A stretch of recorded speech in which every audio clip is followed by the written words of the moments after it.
പാർലമെന്റിന്റെ ബജറ്റ് സമ്മേളനം ആരംഭിച്ചു. നാളെയാണ് ബജറ്റ് അവതരണം. $5 ട്രില്യൺ സമ്പദ് വ്യവസ്ഥയിലേക്ക് നീങ്ങുകയാണ് രാജ്യം എന്നാണ് സർക്കാരിൻ്റെ പ്രഖ്യാപനം. സർക്കാരിൻ്റെ വികസന പദ്ധതികൾ വൈവിധ്യമാർന്ന വഴികളിലൂടെ സമൂഹത്തിൻ്റെ ഏറ്റവും അടിത്തട്ടിൽ എത്തുന്നു എന്നാണ് അവകാശവാദം. ധനക്കമ്മി കുറയ്ക്കുക എന്നത് സർക്കാരിൻ്റെ പ്രഖ്യാപിത നയമാണ്. ഉയർന്ന വളർച്ചാ നിരക്ക് കൈവരിക്കാനുള്ള ചാലകശക്തിയാകാൻ ഈ ബജറ്റിനാകുമോ? അതാണ് ഇന്ന് ചർച്ച ചെയ്യുന്നത്. ബജറ്റിലെ പ്രതീക്ഷകളിലേക്ക് സ്വാഗതം.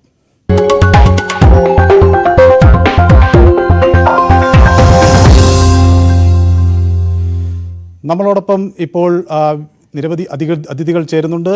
SBI ചീഫ് മാനേജർ ആദികേശവൻ, അതുപോലെ ക്രിഡായിൽ നിന്ന് രഘുചന്ദ്രൻ നായർ, അഡ്വക്കേറ്റ് ഹരിഹരൻ, BJP നേതാവ് വിനീത ഹരിഹരൻ, CP ജോൺ തിരുവനന്തപുരത്ത് നിന്ന് ചേരും, താപം ബാലകൃഷ്ണൻ കണ്ണൂരിൽ നിന്നും ഈ ചർച്ചയിൽ പങ്കെടുക്കും. ആദ്യം അഡ്വക്കേറ്റ് ഹരിഹരനിലേക്ക്. ഹരിഹരൻ, കേരളം എന്ത് പ്രതീക്ഷിക്കണം ഈ ബജറ്റിൽ നിന്ന്?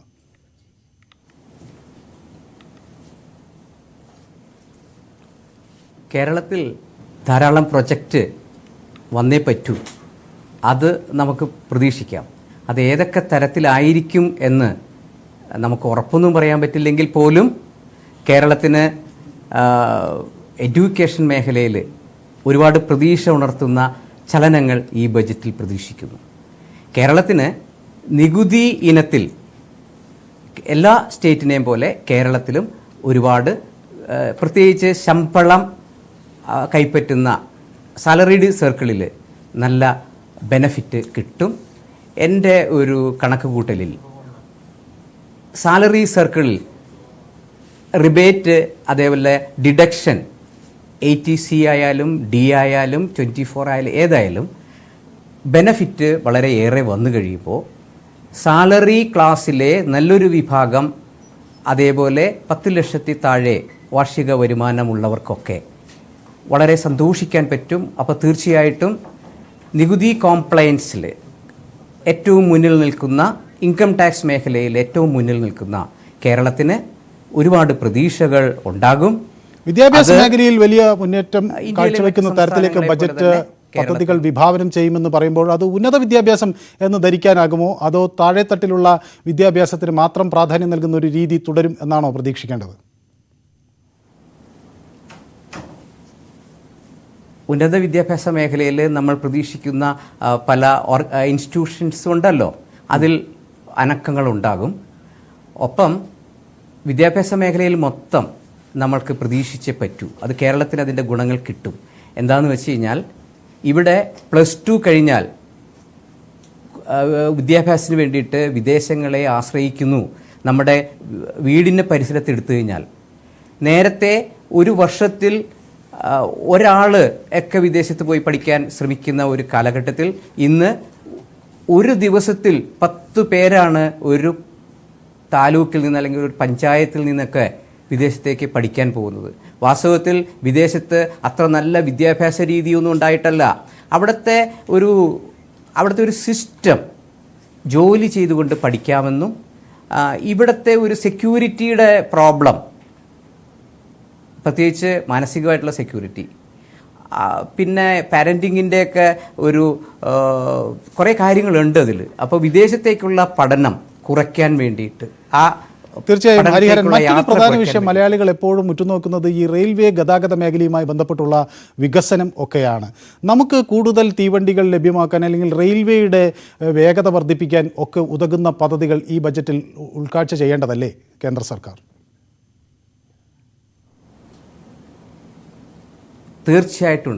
തീർച്ചയായിട്ടും റെയിൽവേ നല്ലൊരു, പ്രത്യേകിച്ച് ഈ ഗവൺമെൻറ്റിൻ്റെ ഒരു അവസാന ബഡ്ജറ്റാണ്. കേരളത്തിൽ ഇപ്പോഴത്തെ കേന്ദ്രം ഭരിക്കുന്ന കക്ഷിക്ക് എന്തെങ്കിലുമൊക്കെ വികസന പ്രവർത്തനങ്ങൾ ശക്തമായി കാണിച്ചു കൊടുക്കാൻ റെയിൽവേ രാഷ്ട്രീയപരമായിട്ടും രാഷ്ട്രീയ ചിന്തയുടെ ഭാഗമായിട്ടൊക്കെ റെയിൽവേയിൽ ഒരുപാട് വികസന പദ്ധതികൾ ഇപ്പോൾ പ്രതീക്ഷിക്കാം. ഗതാഗത മേഖലയിലും വലിയ മാറ്റങ്ങൾ ഉണ്ടാകും. റോഡുകളുടെ മെച്ചപ്പെടുത്തൽ ഒക്കെ ബജറ്റ് എല്ലാ ഘട്ടങ്ങളിലും ചർച്ച ചെയ്യാറുണ്ട്. ഒപ്പം തന്നെ മറ്റ് നിരവധി പ്രധാന വിഷയങ്ങൾ ഈ ബജറ്റിൽ നമുക്ക് ചർച്ച ചെയ്യാനുണ്ട്. CP ജോൺ ഇപ്പോൾ നമ്മളോടൊപ്പം ചേരുന്നു. CP ജോൺ, വലിയ വിമർശനത്തോടെ അങ്ങ് പലപ്പോഴും ഈ ബജറ്റിനെ നോക്കിക്കാണുന്നുണ്ട്. കോർപ്പറേറ്റുകൾക്ക് വലിയ പ്രീണനം നൽകുന്ന ബജറ്റാണ് BJP സർക്കാരിൻ്റേതെന്ന് അങ്ങ് ആരോപിക്കാറുണ്ട്. ഇത്തവണയും അങ്ങ് എന്താണ് കാണുന്നത്? ഇത്തവണയും അങ്ങനെ കോർപ്പറേറ്റുകൾക്ക് കൂടുതൽ ആനുകൂല്യങ്ങൾ കിട്ടുന്ന ഒരു ബജറ്റായിരിക്കുമോ നിർമ്മല സീതാരാമൻ പാർലമെൻറ്റിൽ അവതരിപ്പിക്കുക?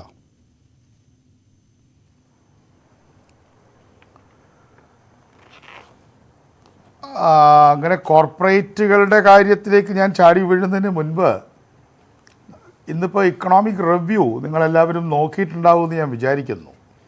അതെ, ഏതാണ്ട് 414 പേജുകളുള്ള എക്കണോമിക് റിവ്യൂ ഇന്ന് 11 മണിക്ക് ടേബിൾ ചെയ്തിട്ടുണ്ട്.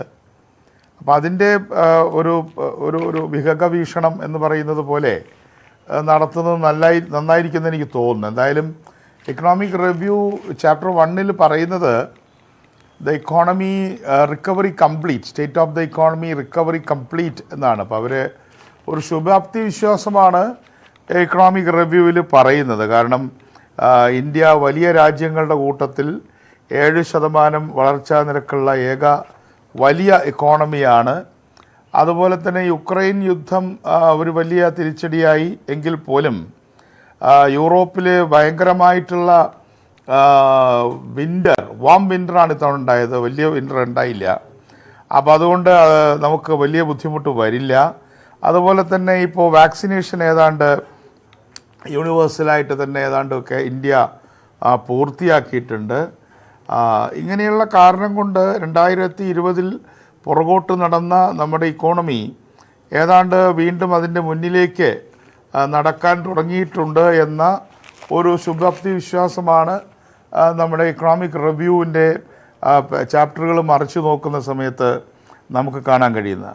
അപ്പോൾ അങ്ങനെ അത്തരം ഒരു വിശ്വാസത്തെ ഞാൻ തള്ളിക്കളയുന്നില്ല. കാരണം തീർച്ചയായിട്ടും നമുക്ക് നല്ലൊരു മുൻകാലങ്ങളെക്കാൾ ബെറ്ററായിട്ടുള്ള ഒരു സ്ഥിതി ഉണ്ടാവും. കഴിഞ്ഞ 3 വർഷം ഒരു കറുത്ത കാലഘട്ടമായിരുന്നു, ഒരു ഡാർക്ക് ഏജ് നമ്മുടെ ഇക്കോണമിയിൽ.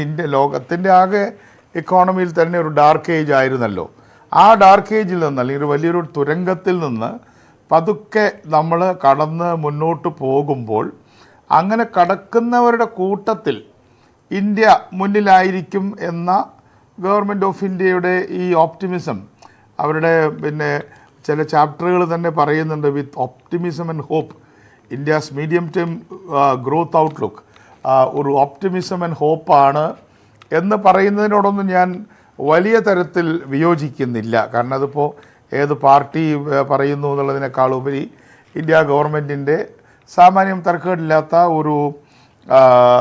ഒരു അസസ്മെൻ്റായിട്ട് തന്നെയാണ് ഞാനതിനെ കാണാൻ ആഗ്രഹിക്കുന്നത്. ഇനി അവരുടെ പോളിസിയിലേക്ക് വരുമ്പോഴാണല്ലോ നമ്മുടെ അഭിപ്രായ വ്യത്യാസങ്ങളും കാര്യങ്ങളുമൊക്കെ വരുന്നത്. അപ്പോൾ അതിൻ്റെ കാര്യത്തിൽ നമുക്കറിയാം, മോണിറ്ററി മാനേജ്മെൻറ്റ്, അതുപോലെ തന്നെ മറ്റുള്ള ഓരോ വിഷയങ്ങളിലും അവരെടുക്കുന്ന പബ്ലിക് പോളിസി, ഫിസ്ക്കൽ പബ്ലിക് പോളിസികൾ, അത് ഓരോന്നും എന്തായിരിക്കും എന്ന് നമ്മൾ സൂക്ഷ്മ നിരീക്ഷണം നടത്തുമ്പോഴാണ് നമുക്ക് കാണാൻ പറ്റുന്നത്. ഇപ്പോൾ ഇൻഫ്ലേഷൻ സാമാന്യമായിട്ട് നമ്മൾ ഒരു 5% അടുത്തൊക്കെ നിൽക്കുന്നു, അത്ര വലിയ അപകടമൊന്നുമില്ല. അപ്പോൾ അങ്ങനെയൊക്കെ വരുമ്പോൾ ഇനിയാണ് താങ്കൾ ചോദിച്ച ചോദ്യത്തിൻ്റെ പ്രസക്തി എന്താണ് എന്നുള്ളതിലേക്ക് നമുക്ക് കടക്കാൻ കഴിയുക. ഇങ്ങനെ ഇന്ത്യയിലെ ജനങ്ങൾ, പ്രത്യേകിച്ച് നമ്മളൊരു കാര്യം മനസ്സിലാക്കണം, ഈ ഇക്കോണമി ഇപ്പോൾ 7% ഗ്രോത്തിലേക്ക് നിൽക്കുന്നു. അതുപോലെ തന്നെ ഒരിക്കലും നമ്മൾ നെഗറ്റീവ് ഗ്രോത്തിലേക്ക് നമ്മൾ ഒരു വർഷം പോയി എന്നുള്ളത് ശരിയാണെങ്കിലും ആ നെഗറ്റീവ് ഗ്രോത്തിലേക്ക് ടോട്ടൽ പോകുമ്പോൾ പോലും നമ്മുടെ ആ നെഗറ്റീവ് ഗ്രോത്തിലേക്ക് പോകുന്നതിൻ്റെ അളവ് പിടിച്ചു നിർത്തിയത് അഗ്രികൾച്ചർ സെക്ടറിലുള്ള പോസിറ്റീവ് ഗ്രോത്താണ്. അതൊരു വലിയ അത്ഭുതം തന്നെയാണ്. അതായത് അഗ്രികൾച്ചർ സെക്ടറിൽ നമുക്ക് 3% ഗ്രോത്ത് ഉണ്ടായി. അത് ഡയറി സെക്ടറിൽ പോലും, പൗൾട്രി, ഡയറി മുതൽ അതുപോലെ തന്നെ നമ്മുടെ ധാന്യങ്ങൾ, സെറിയൽസ് ഉണ്ടാക്കുന്നതിൽ എല്ലാ കാര്യങ്ങളിലും നമുക്ക് കൃഷിക്കാരാണ് വാസ്തവത്തിൽ നമ്മുടെ പുറകോട്ടുള്ള പോക്കിനെ പിടിച്ചു നിർത്തിയത്. അപ്പോൾ ഇവിടെയാണ് നമ്മൾ പബ്ലിക് പോളിസിയിലേക്ക് കടക്കേണ്ടത്. ഇങ്ങനെ വരുമ്പോൾ അവർക്ക് ഗവൺമെൻറ് എന്ത് ചെയ്യുന്നു, ഇതാണല്ലോ ക്വസ്റ്റ്യൻ. നമ്മളിപ്പോൾ വലിയ തരത്തിൽ ഇന്ത്യ, അതിനൊക്കെ ഞാൻ യോജിക്കുകയാണ്. ആദ്യത്തിൻ്റെ ചാപ്റ്ററിലൊക്കെ ഒരു ഹോപ്പ് എന്നുള്ള ഭാഗത്തെ ഞാൻ യോജിച്ചുകൊണ്ട് അവർക്ക് ഗവൺമെൻറ് ഓഫ് ഇന്ത്യ എന്താണ് ചെയ്യാൻ പോകുന്നത് എന്ന് ചോദിക്കുമ്പോൾ അവരുടെ ഡെസ്ട്രസ്, അവരുടെ കടം, അതിനൊരു ആശ്വാസത്തിൻ്റെ നടപടി ഉണ്ടാകുമോ? അതുപോലെ തന്നെ നമ്മൾ കൃഷിക്കാരെ പോലെ തന്നെ നമ്മൾ കാണേണ്ടതാണ് സ്മോൾ ബിസിനസ് എൻ്റർപ്രൈസസ്, MSME. അതാണല്ലോ ഇപ്പോഴത്തെ ഒരൊറ്റ വാക്ക്. MSME എന്നുള്ളൊരു വാക്കായിട്ട് മാറിയിട്ടുണ്ട്. ആ MSME എന്നുള്ള അബ്രിവേഷൻ, അതായത് മൈക്രോ സ്മോൾ മീഡിയം എൻ്റർപ്രൈസസ്, ആ മൈക്രോ മീഡിയം സ്മോൾ എൻ്റർപ്രൈസസിന് എന്താണ് ഗവൺമെൻറ് ചെയ്യുന്നത്? ഗവൺമെൻറ് ചെയ്യുന്നത് കുറേ കൂടെ ലോൺ കൊടുക്കാമെന്ന് പറയുന്നുണ്ട്, അവർക്ക് മുദ്രയുടെ സംവിധാനം ചെയ്യാമെന്ന് പറയുന്നുണ്ട്.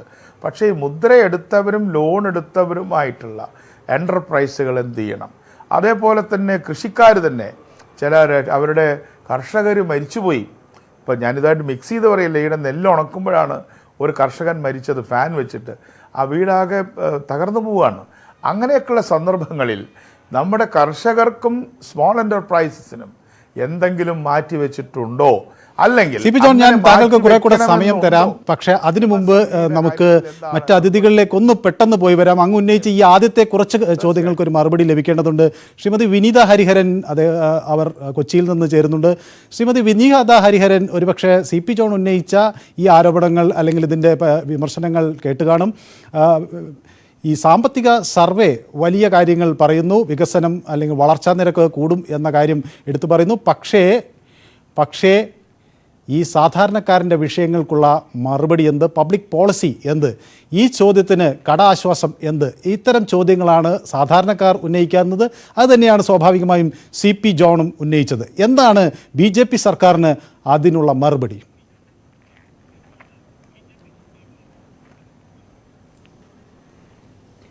തീർച്ചയായിട്ടും CP ജോൺ തുടക്കത്തിൽ തന്നെ പറഞ്ഞു എക്കണോമിക് റിവ്യൂവിനെ കുറിച്ച്, എക്കണോമിക് സർവേനെ കുറിച്ച്. അപ്പോൾ എക്കണോമിക് സർവേ ഇപ്പോൾ ലാസ്റ്റ് ഇയറിന്റെ എക്കണോമിക് സർവേ കമ്പയർ ചെയ്യുമ്പോൾ ഈ വർഷത്തെ എക്കണോമിക് സർവേയുടെ ഒരു രീതിയും അതിന്റെ ഒരു ഫ്രെയിം വർക്കും വ്യത്യസ്തമായിട്ടാണ് കാണുന്നത്. ലാസ്റ്റ് ഇയർ നമുക്കൊരു റിയാക്റ്റീവ് ആയിട്ടുള്ള ഒരു ബഡ്ജറ്റിന്റെ ഒരു അനൗൺസ്മെന്റ് ആയിരുന്നു എക്കണോമിക് സർവേ. നമ്മുടെ കോവിഡ് കാലത്ത് നിന്ന് നമ്മൾ കടന്ന് കയറി ഒരു സന്ദർഭത്തിലായിരുന്നു എക്കണോമിക് സർവേ ലാസ്റ്റ് ഇയറിന്റെ. അതൊരു റിയാക്റ്റീവ് ആയിട്ട് ഒരു സ്ട്രാറ്റജിയെ കുറിച്ചായിരുന്നു. പക്ഷെ ഇപ്രാവശ്യം നമ്മൾ എക്കണോമിക് സർവേ അത് വായിക്കുമ്പോൾ അത് നമുക്ക് മനസ്സിലാക്കാൻ പറ്റും നമ്മൾ കുറേ കൂടി സ്റ്റേബിൾ ആയിട്ടുണ്ട് നമ്മുടെ എക്കോണമി. ഇപ്പോൾ എക്കണോമിക് സർവേ അത് അവര് തെറ്റായ കാര്യങ്ങളൊന്നും പറയില്ല. നമ്മുടെ എക്കണോമിക് സർവേ ആണ്.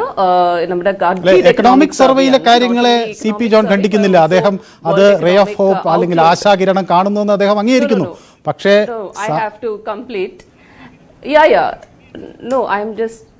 അതെ, ആ സബ് ടെക്സ്റ്റ് പറയേണ്ട കാര്യമുണ്ട്. അപ്പോ എക്കണോമിക് ഗ്രോത്തിന്റെ കാര്യം പറയുമ്പോൾ എക്കണോമിക് സർവേയുടെ ഒരു ഫ്രെയിം വർക്കും ഒരു സ്പിരിറ്റ് നോക്കുകയാണെങ്കിൽ കുറച്ചും കൂടിയും സ്റ്റെബിലൈസ്ഡ് ആയ ഒരു എക്കോണമിയുടെ ഒരു ഔട്ട്ലുക്ക് ആണ് കൊടുക്കുന്നത് എക്കണോമിക് സർവേ. അപ്പോൾ അതിൽ പറയുന്നുണ്ട്, ക്ലിയർ ആയിട്ട് പറയുന്നുണ്ട് നമ്മുടെ പാരാമീറ്റേഴ്സ് എന്തൊക്കെയാണ്, എക്കണോമിക് ഗ്രോത്ത് എങ്ങനെയാണ്, പിന്നെ ഗ്ലോബലി ഒരു റിസെഷൻ നടക്കുന്ന ഒരു സമയമാണ്. ഗ്ലോബൽ എക്കോണമീസ് കമ്പയർ ചെയ്യുമ്പോൾ നമ്മുടെ എക്കോണമി കമ്പാരിസണിൽ എങ്ങനെയാണ് ഫാസ്റ്റസ്റ്റ് ഗ്രോയിങ് എക്കോണമി ആയിട്ടാണ് മാറിയിരിക്കുന്നത്. നമ്മൾ മറ്റേ US UK പോലെ അഡ്വാൻസ് എക്കോണമീസും കൂടിയും 5% താഴെയാണ് അവരുടെ GDP ഗ്രോത്ത് റേറ്റ്. പക്ഷെ നമ്മുടെ ഇറ്റ് ഈസ് ഓൾമോസ്റ്റ് 6 to 6.8% ആണ് ഔട്ട്ലുക്കിന്റെ പ്രൊജക്ഷൻസ്. അപ്പോൾ അങ്ങനെ ഒരു സ്റ്റേബിൾ എക്കോണമി ആയിട്ട് നമ്മൾ മാറിയിട്ടുണ്ട്. പിന്നെ അഗ്രികൾച്ചർ സെക്ടറിന് പറയുകയാണെങ്കിൽ the main thrust of this government of the last 10 years agriculture തന്നെയായിരുന്നു, റൂറൽ എക്കോണമി ആയിരുന്നു. Because we are very conscious of the fact that 60% rural എക്കോണമിയാണ്, 60% റൂറൽ പോപ്പുലേഷൻ ആണ്, ഓൾമോസ്റ്റ് 47% അഗ്രികൾച്ചർ ബേസ്ഡ് ആണ് എക്കോണമി. അപ്പൊ അതുകൊണ്ട് തന്നെ ഇത്രത്തോളം ഒരു ത്രസ്റ്റും ഇത്രത്തോളം ഒരു ഫോക്കസ് അഗ്രികൾച്ചറിൽ ഏത് സർക്കാരിനും കൊടുക്കാൻ പറ്റിയിട്ടില്ല. ഒരുപാട് കാര്യങ്ങൾ നമ്മൾ ചെയ്യാൻ പറ്റിയിട്ടുണ്ട് അഗ്രികൾച്ചർ സെക്ടറിൽ, ഇൻക്ലൂഡിങ് ലാസ്റ്റ് മൈലിൽ ഫാമേഴ്സിന് വേണ്ടി ടെക്നോളജിക്കൽ സപ്പോർട്ടും അങ്ങനത്തെ ഒരുപാട് കാര്യങ്ങൾ മാക്രോ ലെവലിൽ നിന്ന് മൈക്രോ ലെവൽ വരെ അഗ്രികൾച്ചർ സെക്ടറിന്റെ ഏറ്റവും ഒരു വലിയൊരു റിഫോമാണ് നടത്തിയിരിക്കുന്നത് last 10 years. Same time rural സെക്ടറിലും ഒരുപാട് ത്രസ്റ്റും ഒരുപാട് ഫണ്ട് ഔട്ട്ഫ്ലോയും നടത്തിയിരിക്കുന്നത് ഈ സർക്കാരാണ്, NDA സർക്കാരാണ്. റൂറൽ നമ്മൾ ഫൈനാൻസ് കമ്മീഷന്റെ വിനീത, ഞാൻ തിരിച്ചു വരാം. ഒരു നിമിഷം. ശ്രീ ആദികേശവൻ നമ്മളോടൊപ്പം ചേരുന്നു, ധനകാര്യ വിദഗ്ധൻ. ശ്രീ ആദികേശവൻ, $5 trillion എക്കോണമിയിലേക്ക് ഉള്ള റോഡ് മാപ്പ് അത് ക്ലിയർ ആണോ? നമുക്ക് എങ്ങനെയാണ് അങ്ങ് അതിനെ നോക്കിക്കാണുന്നത്? $5 trillion എക്കോണമി എന്ന് പറയുമ്പോൾ നമ്മളിപ്പോൾ നിൽക്കുന്നത് $3.20 ട്രില്യൺ എന്നുള്ള സൈസിലാണ് ഇന്ത്യൻ ഇക്കോണമിയുടെ ഔട്ട്പുട്ട് വാല്യൂ നിൽക്കുന്നത്. അപ്പൊ ഇവിടെ നിന്നും ഒരു $5 ട്രില്യൺ പ്രയാണം ഈ 6-7% റിയൽ ഗ്രോത്ത് ആണ് നാം ഉദ്ദേശിക്കുന്നത്. 6% അല്ലെങ്കിൽ 7% ആവറേജ് ഒരു ഗ്രോത്ത് നമ്മൾ മെയിൻറ്റെയിൻ ചെയ്യുകയാണെന്നുണ്ടെങ്കിൽ, നമുക്ക് അതേ നിരക്ക് നമുക്ക് നേടാൻ പറ്റുമെന്നുണ്ടെങ്കിൽ, നമ്മുടെ നോമിനൽ ഗ്രോത്ത്, അതായത് റിയലിന്റെ കൂടെ നമ്മുടെ ഇൻഫ്ലേഷന്റെ നിരക്ക് കൂടി കൂട്ടിയിട്ടാണ് നോമിനൽ GDP ഗ്രോത്ത്. അപ്പൊ നോമിനൽ GDP ഗ്രോത്ത് ഒരു 11-12% തുടർച്ചയായിട്ട് ഒരു 3-4 വർഷം വന്നു കഴിഞ്ഞാൽ ഈ $5 ട്രില്യൺ ഇക്കോണമി എന്നുള്ള ലക്ഷ്യത്തിലേക്കുള്ള പ്രയാണം നമുക്ക് കൈവരിക്കുവാൻ പറ്റും. അപ്പൊ അതുകൊണ്ട് ഗ്രോത്ത് എനിക്ക് ഡൗട്ട്ഫുൾ ആയിട്ട് തോന്നുന്നില്ല. ഇന്ത്യൻ ഇക്കോണമി, ഇന്ത്യയുടെ സമ്പദ് വ്യവസ്ഥ ഇനിയും വളർച്ച കൈവരിച്ചു തന്നെ മുന്നോട്ട് പോകും. അത് മുമ്പേ വളരെ സൂക്ഷ്മമായിട്ട് ഫിഗേഴ്സിന്റെ അടിസ്ഥാനത്തിലും വളരെ നല്ല നിരീക്ഷണങ്ങൾ നടത്തിയ ശ്രീ CP ജോൺ പറയുകയുണ്ടായി. വളർച്ചയെ കുറിച്ച് നമുക്ക് അഭിപ്രായ വ്യത്യാസമൊന്നുമില്ല. അത് $5 ട്രില്യൺ ആവും എന്നുള്ളതിൽ സംശയമില്ല. ഏത് വർഷം ആവും എന്നുള്ളത് നമുക്ക് അങ്ങനെ കൃത്യമായിട്ട് പറയാൻ പറ്റില്ല. കാരണം ധാരാളം എക്സ്റ്റേണൽ ഫാക്ടേഴ്സ്, ഇപ്പം യുക്രൈൻ റഷ്യ യുദ്ധം വന്നു, അത് ലോകത്തിലെ എല്ലാ സമ്പദ്ഘടനകളെയും ബാധിച്ചു, നമ്മളെയും ബാധിച്ചു. പക്ഷേ ഈ പറഞ്ഞു വരുമ്പോൾ ഈ കാർഷിക മേഖലയെ കുറിച്ച് അദ്ദേഹം പറഞ്ഞത് വളരെ പ്രസക്തമാണ്. അവിടെ 1-2 പോയിന്റ്സ് മാത്രം ഞാൻ പറയാം. അതായത് കാർഷിക മേഖലയ്ക്ക് കടാശ്വാസം, അതായത് ഡെറ്റ് റിലീഫ്, കടം എഴുതിത്തള്ളൽ ഒഴിച്ച്, ആൻഡ് അതൊരു പബ്ലിക് പോളിസി പ്രിൻസിപ്പിളായിട്ട് എനിക്ക് ഉൾക്കൊള്ളാൻ പറ്റില്ല, ഒരു അന്തിമമായ ഒരു പബ്ലിക് പോളിസി പ്രിൻസിപ്പിളായിട്ട്. പക്ഷെ അത് ഒഴിച്ചിട്ട് നാം നോക്കിയാൽ 3 പോയിന്റ് മാത്രം ഞാൻ പറയാം. ഒന്ന്, ഈ PM കിസാൻ എന്നുള്ള ക്യാഷ് ട്രാൻസ്ഫർ 2019 ബഡ്ജറ്റ് 2018 ഡിസംബർ മുതൽ അത് കൊണ്ടുവന്നു. കഴിഞ്ഞ ബഡ്ജറ്റിലെ രണ്ടാമത്തെ ഏറ്റവും വലിയ സ്കീമാറ്റിക് നീക്കിയിരിപ്പ്, മൻരേഗ കഴിഞ്ഞ തൊഴിലുറപ്പ് പദ്ധതി കഴിഞ്ഞാൽ ഏറ്റവും വലിയ എമൗണ്ട് 60,000 കോടി രൂപ ഈ ഡയറക്റ്റ് ആയിട്ട് കർഷകരുടെ അക്കൗണ്ടിലേക്ക് 6,000 രൂപ മാറ്റം വരുത്തുന്ന ഒരു പദ്ധതി PM കിസാൻ, നല്ലൊരു സ്കീമാണ്. രണ്ടാമത്തത് ഈ ഫസൽ ബീമ യോജന, കാർഷിക വിളയ്ക്കുള്ള ഇൻഷുറൻസ്, പരമാവധി ഇൻഷുറൻസ് പ്രീമിയം 1.5-2%. എനിക്ക് തോന്നുന്നത് ഖാരിഫിന് 1.5%, ഖാരിഫ് വിളകൾക്ക് 1.5%, റബി വിളകൾക്ക് 2%. ബാക്കിയുള്ള പ്രീമിയം ഗവൺമെന്റുകൾ മീറ്റ് ചെയ്യും. അത് നല്ലൊരു സ്കീമാണ്. മൂന്നാമത്തത് ഇൻട്രസ്റ്റ് സബ്വെൻഷൻ, കർഷകൻ ബാങ്കുകളിൽ നിന്നെടുക്കുന്ന വായ്പയ്ക്ക് 3 ലക്ഷം രൂപ വരെ വായ്പ എടുക്കുന്നതിന് വെറും 4% മാത്രമേ ഇന്നും പലിശയുള്ളൂ. പ്രോപ്പറായിട്ടുള്ള തിരിച്ചടവ് വരുത്തുകയാണെന്നുണ്ടെങ്കിൽ നമ്മൾ ആലോചിക്കേണ്ടത് ആ കാശ് നിക്ഷേപമായിട്ട് ബാങ്കിൽ ഇട്ടാൽ പോലും 6.5-7% കിട്ടും. അപ്പൊ കുറെ കാർഷിക മേഖലയ്ക്ക് വേണ്ടിയിട്ടുള്ള ഇതിനൊക്കെ നീക്കിയിരിപ്പ് 18,000-20,000 കോടി രൂപയൊക്കെ ആയിരുന്നു. ശ്രീ ആദികേശവൻ, ഞാൻ അങ്ങയിലേക്ക് മടങ്ങി വരാം. ഒരു അതിഥി കൂടിയുണ്ട്, അദ്ദേഹത്തിലേക്ക് 1 മിനിറ്റ് പോകേണ്ടതുണ്ട്. ശ്രീ രഘുചന്ദ്രൻ നായർ, സാമ്പത്തിക സർവേ പുറത്തു വന്നിരിക്കുന്നു. ഇപ്പോൾ പ്രധാനമായും തൊഴിലവസരങ്ങൾ വർദ്ധിച്ചു എന്ന് പറയുന്നുണ്ട്. സർക്കാരിൻ്റെ ഒരു പ്രധാന അവകാശവാദം നിർമ്മാണ മേഖലയിൽ വലിയ മുന്നേറ്റങ്ങൾ രാജ്യത്ത് നടക്കുന്നു എന്നതാണ്. എങ്ങനെ കാണുന്നു അങ്ങ് ഈ സാമ്പത്തിക സർവേയും തുടർന്ന് വരാനിരിക്കുന്ന ബഡ്ജറ്റിനെയും? ഈ ഏത് ഇതിന്റെ അകത്തും ഡ്രൈവിംഗ് ഫോഴ്സ് എന്ന് പറഞ്ഞാൽ ഇന്ത്യയിൽ ഇപ്പം ലാർജസ്റ്റ് ഇൻഡസ്ട്രി എന്ന് പറഞ്ഞാൽ എപ്പോഴും അഗ്രികൾച്ചറാണ്. അത് കഴിഞ്ഞാൽ വരുന്നത് ഒരു കൺസ്ട്രക്ഷൻ സെക്ടറാണ്. അപ്പൊ നിർമ്മാണ മേഖലയാണ് ഏറ്റവും കൂടുതൽ എംപ്ലോയ്മെന്റ് ജനറേറ്റ് ചെയ്യുന്ന ഒരു മേഖല. അപ്പൊ ഇൻഫ്രാസ്ട്രക്ചർ ഡെവലപ്മെന്റ് നല്ല രീതിയിൽ നടക്കുന്നുണ്ട്. നമ്മൾ പിന്നെ കാണുന്നുണ്ട്, നമ്മുടെ നിതിൻ ഗഡ്കരി മിനിസ്റ്ററിന്റെ കീഴിൽ ആ ഇൻഫ്രാസ്ട്രക്ചർ ഡെവലപ്മെന്റ്, റോഡ് ഡെവലപ്മെന്റ് ഒക്കെ നടന്നു വരുന്നു. അപ്പൊ അത് വരുമ്പം നമുക്ക് കാണുന്നത് ഇൻഫ്രാസ്ട്രക്ചർ ഡെവലപ്മെന്റ് കൂട്ടത്തില് റിയൽ എസ്റ്റേറ്റ് ഡെവലപ്മെന്റ് ഉണ്ടായേ പറ്റുള്ളൂ. അപ്പൊ റിയൽ എസ്റ്റേറ്റ് ഡെവലപ്മെന്റ് എന്ന് പറയുമ്പോൾ കമേഴ്ഷ്യൽ വരാം, IT ബിൽഡിങ്സ് വരാം, ഇതൊക്കെ വരാം. അപ്പം ഇതൊക്കെ ഒരു ഡ്രൈവിംഗ് ഫോഴ്സ് ആണ്. അപ്പൊ നമുക്ക് കാണുന്നത് ഈ കഴിഞ്ഞ ഒരു വർഷത്തിന്റെ അകത്ത് ഞങ്ങൾ കണ്ടത് ഏറ്റവും നല്ല ഒരു ഗ്രോത്ത് ആയിരുന്നു in the real estate sector മൊത്തത്തില്. കാര്യം നമ്മൾ ഒരിക്കലും കോവിഡ് കഴിഞ്ഞിട്ട്, എനിക്കത് കോവിഡ് മുന്നേ കാലം ഗ്രോത്ത് വന്നിട്ടുണ്ട് ഇപ്പൊ റിയൽ എസ്റ്റേറ്റ് സെക്ടറിൽ. അത് എനിക്ക് തോന്നുന്നത് രണ്ടാമത്തെ കാര്യം റീസെന്റ് പറഞ്ഞ റെഗുലേറ്റഡ് ആയതുകൊണ്ടാണ്. റിയൽ എസ്റ്റേറ്റ് റെഗുലേറ്ററി അതോറിറ്റി വന്ന ശേഷം ഇൻവെസ്റ്റേഴ്സിന്റെ പുറത്ത് വിശ്വാസം വന്നു. അവർക്ക് വിശ്വാസം വന്നു, ഇൻവെസ്റ്റ്മെന്റ് നടത്തുന്നതിൽ ധൈര്യമായിട്ട് ഇൻവെസ്റ്റ് ചെയ്യാം, പറ്റിക്കപ്പെടത്തില്ല. നോർത്ത് ഇന്ത്യയിലായിരുന്നു ഏറ്റവും കൂടുതൽ പ്രശ്നങ്ങൾ ഉണ്ടായിരുന്നത്, എസ്പെഷ്യലി നോയിഡ ആൻഡ് ഗുർഗോൺ ഒക്കെ. അപ്പൊ ആ ഒരു ഇഷ്യൂസ് മാറിയിട്ട് ഞങ്ങളുടെ സൗത്ത് ഇന്ത്യയിൽ നമ്മൾ നോക്കുമ്പോൾ ഈവൻ കേരളത്തിൽ പോലും ഭയങ്കര ബോയന്റ് ആയിട്ട് നിൽക്കുകയാണ് ഈ റിയൽ എസ്റ്റേറ്റ് സെക്ടർ. അപ്പൊ ആ റിയൽ എസ്റ്റേറ്റ് സെക്ടർ ബോയന്റ് ആകുമ്പം കൂടുതലും വരുന്നത് നമ്മളിപ്പോ ഒരു കാലം വരെ നമുക്ക് വന്ന ഇൻവെസ്റ്റ്മെന്റ്സ് മൊത്തം NRI ഇൻവെസ്റ്റ്മെന്റ്സ്. ഞാൻ പറയുന്നത് ഞാനിപ്പം ഒരു 40 വർഷം മുമ്പ് വരെ ഞാൻ ഈ റിയൽ എസ്റ്റേറ്റിൽ വന്ന ഒരാളാണ്. അന്ന് നമ്മൾ കാണുമ്പോൾ ഒരു 70 to 80% NRIs ആയിരുന്നു ഇൻവെസ്റ്റ് ചെയ്തുകൊണ്ടിരുന്നത് റിയൽ എസ്റ്റേറ്റ് സെക്ടർ കേരളത്തിൽ. അത് മാറി വന്നിട്ട് ഇപ്പോഴത്തെ സ്ഥിതി എന്ന് പറഞ്ഞാൽ ലോക്കൽ ഇൻവെസ്റ്റ്മെന്റ്സ് ആണ് ഏറ്റവും കൂടുതൽ വരുന്നത്. NRI ഇൻവെസ്റ്റ്മെന്റ്സ് ഗണ്യമായിട്ട് കുറഞ്ഞിരിക്കുകയാണ്. കാര്യം ഒന്നാമത്തെ റീസൺ മിഡിൽ ഈസ്റ്റ് മാർക്കറ്റ് ആണ് നമുക്ക് ഏറ്റവും കൂടുതൽ ഇൻവെസ്റ്റ്മെന്റ്സ് റിയൽ എസ്റ്റേറ്റ് കൊണ്ടുവന്നുകൊണ്ടിരുന്നത്. അത് കുറേയുള്ള കാരണം അവിടെ ഇൻവെസ്റ്റ്മെന്റ്സ് പെർമിറ്റ് ചെയ്തു. അവിടെ ഇൻവെസ്റ്റ്മെന്റ്സ് റിയൽ എസ്റ്റേറ്റിനകത്ത് സ്ഥലം വാങ്ങിക്കാൻ പറ്റും, അവിടെ ഓണർഷിപ്പ് എടുക്കാൻ പറ്റും എന്ന് വന്നപ്പം അവിടെയുള്ള പല ആൾക്കാരും അവിടെ ഇൻവെസ്റ്റ് ചെയ്യാൻ തുടങ്ങി. അപ്പൊ കേരളത്തിലെ മൊത്തത്തിൽ നമ്മൾ കാണുമ്പം അത് നമ്മൾ NRI ഡ്രിവൻ ഇക്കണോമിന്ന് മാറിയിട്ട് ലോക്കൽ ഡ്രിവൻ ഇക്കണോമി റിയൽ എസ്റ്റേറ്റിലോട്ട് വരാൻ തുടങ്ങി. ഇപ്പൊ റിയൽ എസ്റ്റേറ്റിൽ വരാനുള്ള 2-3 റീസൺസ്. ഒന്ന്, ശ്രീ ആദികേശ്വരൻ ഇതിലുണ്ട്. ബാങ്ക്സ് നന്നായിട്ട് ഇപ്പം സപ്പോർട്ട് ചെയ്യുന്നുണ്ട്. ബാങ്ക്സിന് ഇൻട്രസ്റ്റ് നന്നായി കുറഞ്ഞിരുന്നു. ഈ ഇൻട്രസ്റ്റിന്റെ ഒരു കയറ്റം വന്ന ശേഷം ഒരു സെയിൽസിന്റെ അകത്ത് ഒരു ചെറിയ മാന്യത വന്നിട്ടുണ്ട്. അതിന്റെ റീസൺ പറഞ്ഞാൽ ഇപ്പം ഇൻട്രസ്റ്റ് ചിലപ്പോൾ കൂടി വരുന്നുള്ള ഒരു ഫീലിംഗ് വരുന്നു. താങ്ങാൻ പറ്റാത്ത സാധ്യത. മറ്റേ ഇൻട്രസ്റ്റ് നന്നായി കുറഞ്ഞിരിക്കുന്ന സമയത്ത് ആ ഇൻട്രസ്റ്റും നമ്മൾ നോക്കുമ്പോൾ നമ്മൾ റിയൽ എസ്റ്റേറ്റ് സെക്ടറിൽ കാണുന്ന ഏറ്റവും വലിയ ഇമ്പോർട്ടന്റ് ആയിട്ടുള്ള പല കാര്യങ്ങളും നമുക്ക് ഇപ്പം കാണാൻ പറ്റുന്നത് റിയൽ എസ്റ്റേറ്റ് സെക്ടർ നല്ല ബോയിന്റ് ആയിട്ട് നിൽക്കുകയാണ്. അപ്പൊ അത് ഇക്കണോമിയെ നന്നായി ഡ്രൈവ് ചെയ്യും. കാരണം അത് കോൺട്രിബ്യൂട്ടഡ് ടു ദ GDP ആണ്. അപ്പം 100% എനിക്ക് തോന്നുന്നത് ഗവൺമെന്റ് ഇപ്പം ഇനി കുറച്ചുകൂടെ കാര്യങ്ങൾ ചെയ്യേണ്ടി വരും. കാരണം ക്യാപിറ്റൽ ഗെയിൻസ് ടാക്സിന്റെ പെർസെന്റേജ് കുറയ്ക്കേണ്ടി വരും, അതിന്റെ പീരിയഡ് കുറയ്ക്കേണ്ടി വരും. കൂടാതെ തന്നെ ഇപ്പൊ അഫോർഡബിൾ ഹൗസിംഗ് എന്ന് പറഞ്ഞിരിക്കുന്ന ചില കാര്യങ്ങൾ അവർ പറയുന്ന ഒട്ടും നടക്കാൻ പറ്റാത്തൊരു കാര്യങ്ങളാണ്. പറയും 45 സ്ക്വയർ മീറ്റേഴ്സും 60 സ്ക്വയർ മീറ്റേഴ്സിനൊക്കെ പറയുന്നത് ഒരു മെട്രോപൊളിറ്റൻ സിറ്റിയിൽ, നോൺ മെട്രോപൊളിറ്റൻ സിറ്റിയിലൊക്കെ പറയുന്ന ഫിഗേഴ്സ് ഒരിക്കലും അച്ചീവ് ചെയ്യാൻ പറ്റൂല. മാത്രമല്ല ആ ഫിഗർ 45 lakhs 40 ലക്ഷം രൂപ മുകളിൽ പോകാനും പാടില്ല. അപ്പൊ അത് ഒരു മാറ്റം വന്നേ പറ്റുള്ളൂ.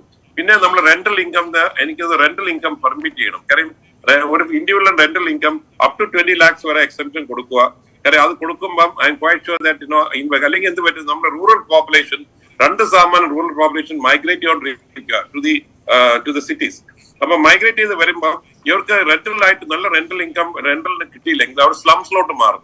അപ്പൊ നമ്മുടെ സ്ലം എന്ന് പറഞ്ഞുകൊണ്ട് ഒരു സ്ലം കൂട്ടിയെടുക്കുന്നതിന് പകരം റെന്റൽ ഇൻകം ഒരു നല്ല രീതിയിൽ റിയൽ എസ്റ്റേറ്റ് അവൈലബിൾ ആക്കിയാൽ ആ റെന്റൽ ഇൻകത്തിന് എക്സംഷൻസ് കൊടുത്താൽ അതിൽ ഇൻവെസ്റ്റ്മെന്റ്സ് വരുമ്പോൾ തീർച്ചയായിട്ടും ഈ സ്ലംസ് വരത്തില്ല. റൂറൽ പോപ്പുലേഷന്റെ മൈഗ്രേഷന് വേണ്ടിയുള്ള എല്ലാ രീതിയിലും അത് ഇൻസെന്റിവൈസ് ചെയ്യാം. റെന്റൽ ഇൻസെന്റിവൈസ് ചെയ്യണം. തീർച്ചയായും ശ്രീ രഘുചന്ദ്രൻ നായർ, ഞാൻ അങ്ങിലേക്കും കൂടി മടങ്ങി വരാം. ഒരു ചെറിയ ഇടവേള അനിവാര്യമാകുന്നു. ഒരു ഇടവേള പെട്ടെന്നെടുത്തിട്ട് നമുക്ക് മടങ്ങി വരാം.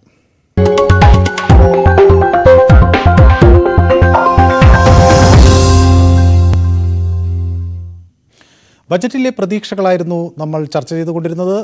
ഇപ്പോൾ താവം ബാലകൃഷ്ണൻ കൂടി നമ്മളോടൊപ്പം ചേർന്നിട്ടുണ്ട്.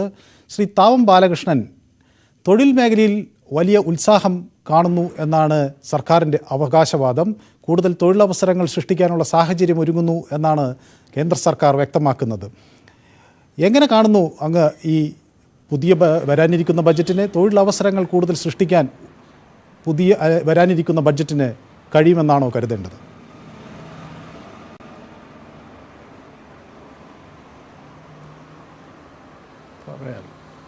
കഴിയില്ല എന്നുള്ളതാണ് വ്യക്തമായിട്ടും പറയാനുള്ളത്.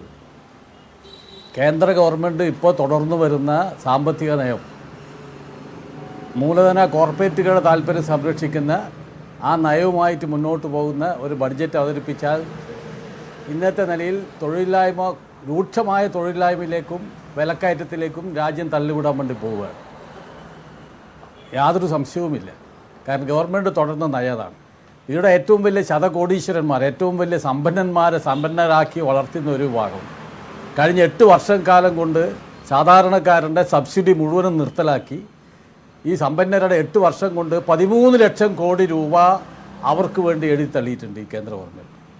സാധാരണ ജനങ്ങളെ സംബന്ധിച്ചുള്ള അവരുടെ സബ്സിഡി മുഴുവനും റെയിൽവേയിൽ ഉൾപ്പെടെയുള്ള സബ്സിഡി, റെയിൽവേ യാത്രക്കെല്ലാം അനുവദിക്കുന്ന പ്രായമുള്ളവർക്കെല്ലാം അനുവദിക്കുന്ന സബ്സിഡി ഉൾപ്പെടെ കാർഷിക മേഖലയിലും മറ്റെല്ലാ മേഖലയിലും വളരെ ശക്തമായ നിലയിൽ തന്നെ അതെല്ലാം അവർക്ക് അത് ഇല്ലാതാക്കുന്ന ഒരു നടപടി സ്വീകരിക്കുകയും മറുവശത്ത് മൂലധന ശക്തികൾക്ക് വേണ്ടി അവർക്കെല്ലാം എഴുതിത്തള്ളുകയും ചെയ്യുന്ന ഒരു സ്ഥിതിയാണ് ഉണ്ടായിട്ടുള്ളത്.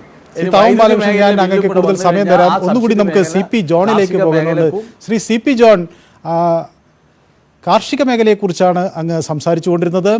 പക്ഷേ കടങ്ങൾ എഴുതിത്തള്ളുന്നത് വഴി, കൂടുതൽ സബ്സിഡികൾ കൊടുക്കുന്നത് വഴി ഒരു സാമ്പത്തിക സംവിധാനത്തെ കൂടുതൽ കരുത്തുറ്റതാക്കാൻ കഴിയുമോ എന്ന സംശയം പല കോണുകളിൽ നിന്നും ഉയരുന്നുണ്ട്. അത് കണ്ടില്ലെന്ന് അടിക്കാനാകുമോ?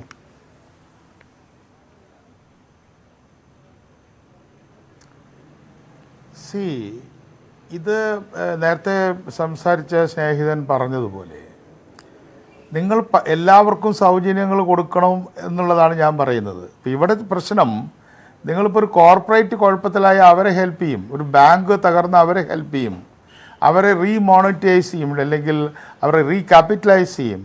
അപ്പോൾ അങ്ങനെയുള്ള സ്ഥാപനങ്ങളെ റീക്യാപിറ്റലൈസ് ചെയ്തു. ഉദാഹരണത്തിന് 2008 ക്രൈസിസ് വന്നപ്പോൾ ലോകത്തെമ്പാടും വലിയ തരത്തിൽ ഇങ്ങനെയൊന്നും ചെയ്യാൻ പാടില്ല എന്നൊക്കെ പറഞ്ഞിട്ടുള്ള അമേരിക്കയായാലും ഇംഗ്ലണ്ടായാലും അവിടുത്തെ ഒരു ബാങ്ക് ഓഫ് സ്കോട്ട്ലൻഡ് തന്നെ പൊളിഞ്ഞു പോയി, 200 വർഷത്തിലധികം പഴക്കമുള്ള. അതുപോലെ തന്നെ ലേമൻ ബ്രദേഴ്സ് പൊളിഞ്ഞു പോയി. അവരെയൊക്കെ ക്യാപിറ്റലൈസ് ചെയ്തില്ലേ ഗവൺമെൻറ്? അപ്പോൾ സ്റ്റേറ്റിൻ്റെ ചുമതല എന്താണ്? സ്റ്റേറ്റിൻ്റെ ചുമതല, ഒരു ബാങ്ക് പൊളിഞ്ഞാൽ റീക്യാപിറ്റലൈസ് ചെയ്തത് ഞാൻ എതിരല്ല. പക്ഷേ ഇന്നിപ്പോൾ ILO ആണെങ്കിലും അതേപോലെ തന്നെ വേൾഡ് ഇക്കണോമിക് ഫോറം അവരുടെ ചീഫ് ഇക്കണോമിസ്റ്റുകളുടെ റിപ്പോർട്ടുകൾ വന്നിട്ടുണ്ട്. അവരിപ്പോൾ ആ തരത്തിലുള്ള ഒരു ചിന്താഗതിയുള്ള ആൾക്കാരാണ്. അവർ പറയുന്നത് ഗവൺമെൻറ്റിൻ്റെ ബജറ്റും കമ്പനികളുടെ ബാലൻസ് ഷീറ്റും മാത്രം നോക്കിയാൽ പോരാ. ഹൗസ് ഹോൾഡ് ബജറ്റ് എന്നൊരു വാക്ക് നമ്മൾ സാധാരണ പത്രഭാഷയിലൊക്കെ കുടുംബ ബജറ്റ് എന്ന് പറയുമെങ്കിലും ഇക്കണോമിസ്റ്റുകളുടെ ഭാഷയിൽ തന്നെ ഹൗസ് ഹോൾഡ് ബജറ്റ് എന്താണ് അവരുടെ സ്ഥിതി, അതേപോലെ തന്നെ ഫാർമേഴ്സ് ആ ഫാമിംഗ് ഹൗസ് ഹോൾഡുകളുടെ ബജറ്റ് എന്താണ്, MSME ഹൗസ് ഹോൾഡുകളുടെ ബജറ്റ് എന്താണ്, ഇതൊന്നും ഞങ്ങൾക്ക് ബാധകമായ കാര്യമല്ല. ഇപ്പോൾ ഞാൻ ആദികേശവനായിട്ട് അതിൽ ഡിഫർ ചെയ്യുന്ന വിഷയം, ഇപ്പോൾ 4% ലോൺ എടുക്കാൻ വരുന്ന ആദ്യത്തെ ആൾക്ക് കൊടുക്കുന്നതിൽ തെറ്റില്ല. പക്ഷേ അവൻ ഈ 4% എടുത്തിട്ട് തന്നെ പൊളിഞ്ഞ് അവൻ്റെ സാധനങ്ങൾ വിൽക്കാൻ പറ്റാതെ, സാധനങ്ങൾ മാർക്കറ്റിലേക്ക് എത്തിക്കാൻ പറ്റാതെ പൊളിഞ്ഞു കിടക്കുകയാണ്. അങ്ങനെ പൊളിഞ്ഞു കിടക്കുന്ന പ്രത്യേക സന്ദർഭങ്ങളിൽ, അങ്ങനെ ഒരു സന്ദർഭമാണല്ലോ ഈ കഴിഞ്ഞ 2-3 വർഷമായിട്ട് ലോകത്തെമ്പാടും ഇന്ത്യയിൽ ഉണ്ടായിട്ടുള്ളത്. അങ്ങനെ ഉണ്ടായ സന്ദർഭങ്ങളിൽ ഞങ്ങൾ വലിയ വലിയ ആൾക്കാർ പൊളിഞ്ഞാൽ സഹായിക്കും, ചെറിയ ചെറിയ ആൾക്കാർ ഹൗസ് ഹോൾഡ് ബജറ്റ് ഞങ്ങൾക്ക് ബാധകമല്ല.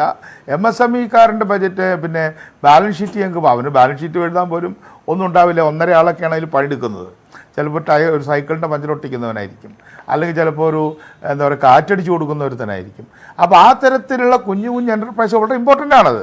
അപ്പോൾ ആ തരത്തിലുള്ള എൻ്റർപ്രൈസുകളെയും അഗ്രികൾച്ചറിസ്റ്റുകളെയും സ്മോൾ ഫാർമേഴ്സിനെയും ഹെൽപ്പ് ചെയ്യില്ല. അതങ്ങനെ ഹെൽപ്പ് ചെയ്യാതിരിക്കലാണ് ഞങ്ങളുടെ കേമത്വം എന്ന് പറയുന്നതിനോട് ഞാൻ യോജിപ്പില്ല. അതിന്റെ മറുപടി നമുക്ക് ശ്രീ ആദികേശവനിൽ നിന്ന് ഈ ഒരു വിഷയത്തിൽ അതിന്റെ മറുപടി കേട്ടതിന് ശേഷം നമുക്ക് കുറച്ചുകൂടെ സമയം ഞാൻ അങ്ങേക്ക് തരാം. ശ്രീ ആദികേശവൻ, അതൊരു വാലിഡ് ആയിട്ടുള്ള ഒരു പോയിന്റ് അല്ലേ? വലിയ ആളുകൾ തകരുമ്പോൾ സർക്കാർ സാമ്പത്തിക സഹായമായി എത്തുന്നുണ്ട് എന്ന ആരോപണം, ഒപ്പം തന്നെ സാധാരണക്കാരൻ, ചെറുകിട കർഷകൻ, അതുപോലെ ഇടത്തരം വ്യവസായങ്ങൾ നടത്തുന്ന ആളുകൾ, അവരെ സഹായിക്കാൻ കൂടി സർക്കാരിന് ബാധ്യതയില്ലേ? കാർഷിക കടങ്ങൾ പൂർണ്ണമായി എഴുതിത്തള്ളണമെന്നല്ല, പക്ഷേ കുറേയൊക്കെ ഇളവുകൾ സാമ്പത്തികമായി ഈ മേഖലകൾക്ക് നൽകേണ്ടതില്ലേ? മനു, അതായത് ഇപ്പോൾ ബാങ്കുകളുടെ സമീപനം അല്ലെങ്കിൽ സർക്കാരിന്റെ സമീപനം തകർച്ചയിലേക്ക് കോർപ്പറേറ്റ്സ് പോവുകയാണെന്നുണ്ടെങ്കിൽ, അല്ലെങ്കിൽ പ്രൈവറ്റ് ബാങ്ക്സ് പോവുകയാണെന്നുണ്ടെങ്കിൽ അതിന്റെ റെസ്ക്യൂ അല്ലെങ്കിൽ റീമോണിറ്റൈസേഷൻ ഒക്കെയാണ് ബഹുമാനപ്പെട്ട ശ്രീ CP ജോൺ പറഞ്ഞത്. അതേപോലെ തന്നെ ഈ കാർഷിക മേഖലയിലുള്ള ആൾക്കാർക്ക് പ്രശ്നം വരുമ്പോൾ സംവിധാനം, അതായത് ബാങ്കുകളിൽ നിന്നുള്ള ഒത്തുതീർപ്പ് സംവിധാനം വളരെ ലിബറലായിട്ടുള്ള സംവിധാനം ഇന്നും ഉണ്ട്. ഇന്നിപ്പോ എനിക്കറിയാവുന്ന ഇന്ത്യയിലെ പൊതുമേഖലാ ബാങ്കുകളിൽ പ്രമുഖമായിട്ടുള്ള അറ്റ്ലീസ്റ്റ് 2-3 ബാങ്കുകളെങ്കിലും 20 ലക്ഷം വരെയുള്ള കടങ്ങൾ കിട്ടാക്കടങ്ങളായി മാറിയ കാർഷിക മേഖല, അതുപോലെ തന്നെ ചെറുകിട ഈ MSME സെക്ടറിലൊക്കെ കിട്ടാക്കടമായി മാറിയ ആ കടങ്ങൾക്ക് 50% മാത്രം തിരിച്ചടച്ചാൽ അതിന് ഒരു ഒത്തുതീർപ്പ് വ്യവസ്ഥ ഉണ്ടാക്കുന്ന രീതിയിലുള്ള സ്കീംസ് ഇന്ന് നടപ്പിലാക്കി വരുന്നുണ്ട്, ഇന്ന് ഓപ്പൺ ആണ്. അപ്പോൾ ഈ കിട്ടാക്കടമായി 2 വർഷം 3 വർഷം കഴിഞ്ഞാലാണ് സാധാരണ ഇങ്ങനത്തെ OTS സ്കീംസ് വരിക. അത് ഇന്നും ഉണ്ട്, അങ്ങനെ ചെയ്യുന്നുണ്ട്.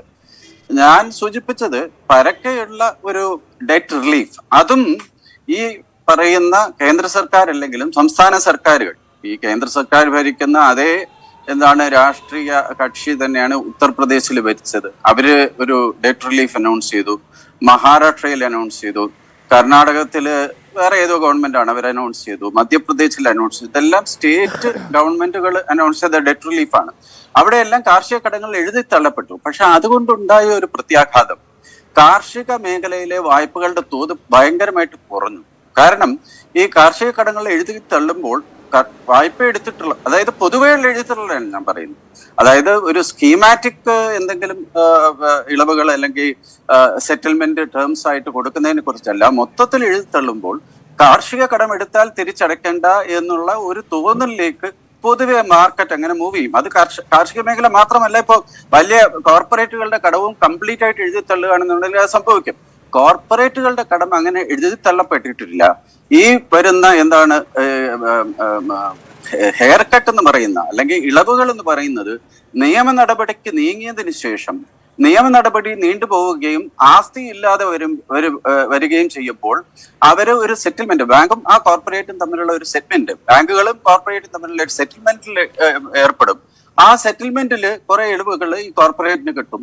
അതേ സൗകര്യം മറ്റുള്ള മേഖലയിലുള്ള MSME സെക്ടറിനും കാർഷിക മേഖലയ്ക്കും ഒക്കെ ഇന്നും അവൈലബിൾ ആണ്. തീർച്ചയായും ഞാൻ അങ്ങയിലേക്ക് മടങ്ങി വരാം. ഒരു മിനിറ്റ് ശ്രീമതി വിനീതയ്ക്ക് നൽകേണ്ടതുണ്ട്. എന്തായിരിക്കും സർക്കാരിൻ്റെ ഒരു നയം, പബ്ലിക് പോളിസിയിൽ കടബാധിതരായ സാധാരണ ഇന്ത്യക്കാരനെ എങ്ങനെയായിരിക്കും ഈ ബജറ്റ് സംരക്ഷിക്കുക?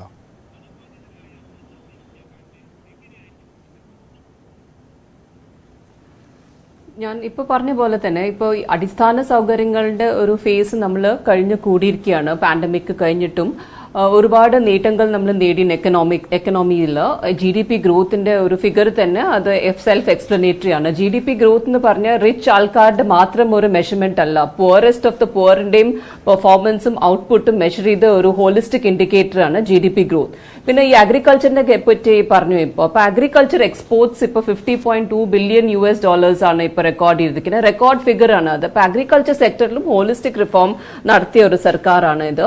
ഇപ്പൊ അഗ്രികൾച്ചർ സെക്ടറിൽ ബേസിക് അമ്യൂണിറ്റീസും ബേസിക് ഫണ്ടമെന്റൽസ് ഇപ്പൊ ശരിയായിരിക്കുകയാണ്. അപ്പൊ now we will be focusing on hi-tech agriculture innovations, research ഇന്നോവേഷനിലായിരിക്കും നമ്മുടെ ഫോക്കസ് ഉണ്ടാവുക ഇപ്പൊ ഈ ബജറ്റിൽ.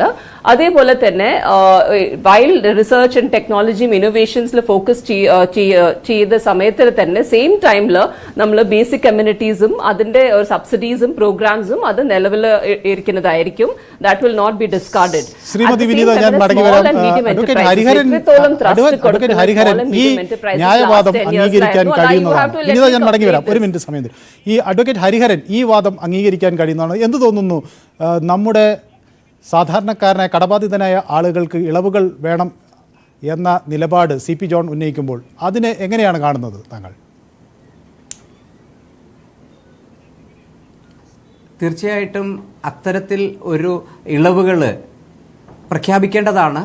അദാലത്തിലൂടെയും ബാങ്കിൻ്റെ കൺസെഷൻ, നേരത്തെ അധികേശൻ സാർ സൂചിപ്പിച്ചല്ലോ, 50% വരെ ഒറിജിനൽ, അതായത് പ്രൈമറി എമൗണ്ടിന് 50% വരെ റിബേറ്റ് കൊടുത്തുകൊണ്ട് സെറ്റിൽമെൻറ്റ് നടക്കുന്നുണ്ട്. ഏത് ബാങ്ക് ആയാലും. നമ്മുടെ നാട്ടിൽ കാണാതെ പോകുന്ന ഒരു കാര്യമുണ്ട്.